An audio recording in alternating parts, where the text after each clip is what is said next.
doesn't get any better than homemade. Out of all the ferments that I make, this beet ginger sauerkraut recipe is my absolute favorite. I literally have nailed the ratios and it comes out perfect every single time. I'm Capri Lily. Welcome back to my channel. Today is Fermentation Fridays, where I share simple ways to make your food more nourishing.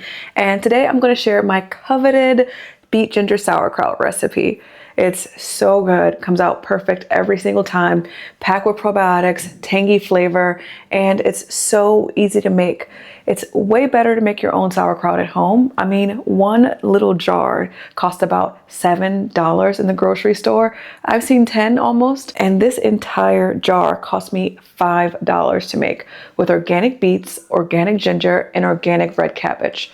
Let's get into it. To start, you'll need to remove the outer leaves of the cabbage and set them aside. You can use them later as a natural barrier to help keep everything submerged. Then shred your cabbage. You can do this by hand with a knife, use a mandolin, or even use a food processor to save time. I love using purple cabbage for this recipe because it's rich in anthocyanins, which are an incredibly powerful antioxidant that helps support overall health and gives it that deep, vibrant color. Now grab your scale and measure your cabbage. For this recipe, I'm using 800 grams of cabbage. Next, I grate my ginger. I love the flavor it brings. It adds a warm, slightly spicy, almost zesty note that really brings out the flavor of the ferment. And I use about 60 grams. Then I shred my beets. There is no need to peel them. The skin contains additional fiber and nutrients.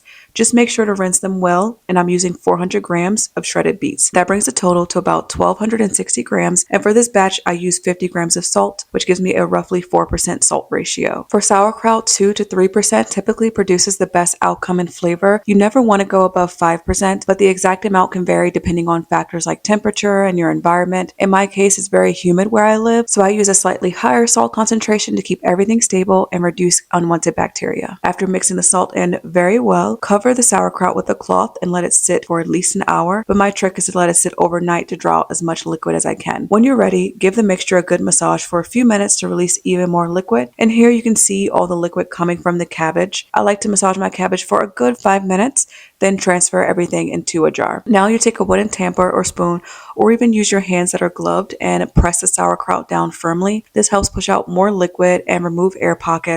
Keep adding the mixture and pressing until the brine rises above the cabbage. That's what you want.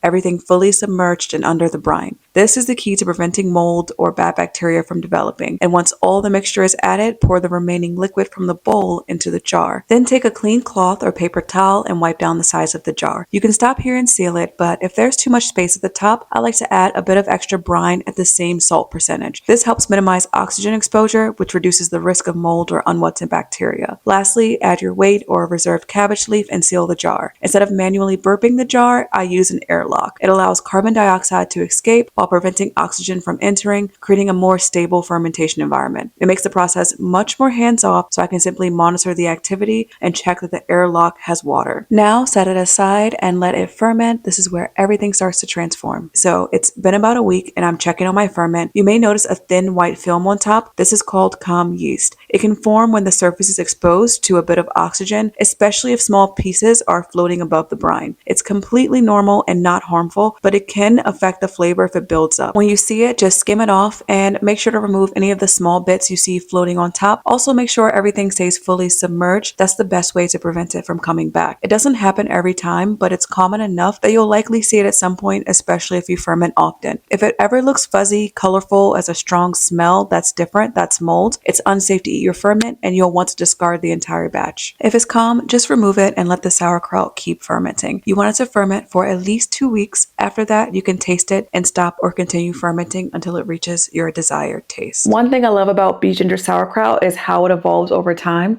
In the beginning, the flavors are very crisp, mild, lightly tangy. After about a week, the flavors deepen, the cabbage softens, the ginger flavor becomes a bit more pronounced, but I like to take mine a bit further. I let this ferment for about 45 days. The flavors become very complex. It's incredibly tangy and it's packed with so many probiotics.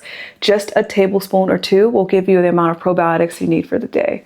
And that's why I love sauerkraut. That's one of the benefits of making your own sauerkraut at home. It actually costs a fraction of the price, and you can control all the variables, the flavor, the ingredients, and even how long it ferments. If you're new to fermentation and not too big on super sour or tangy flavors, then I would say ferment your beet ginger sauerkraut for about 2 weeks. I think the sweet spot starts at 25 days. When you get to lengths of time like 45 days, 90 days, the flavors are super mature. Right now, 45 days is my go-to. I love it because this one jar made 5 8-ounce jars of sauerkraut. Once your sauerkraut is ready, you can store it as is or transfer it into smaller jars for long-term storage. Just make sure everything stays fully submerged in the brine to help prevent mold and maintain quality. Okay, so let's give this a try. I actually have already been munching on this. It's really good. Here is a big bite. Cheers, guys.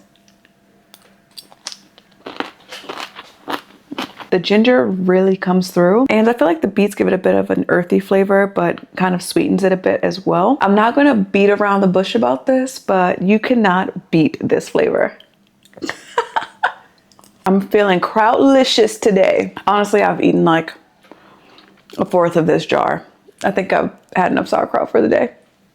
Bye.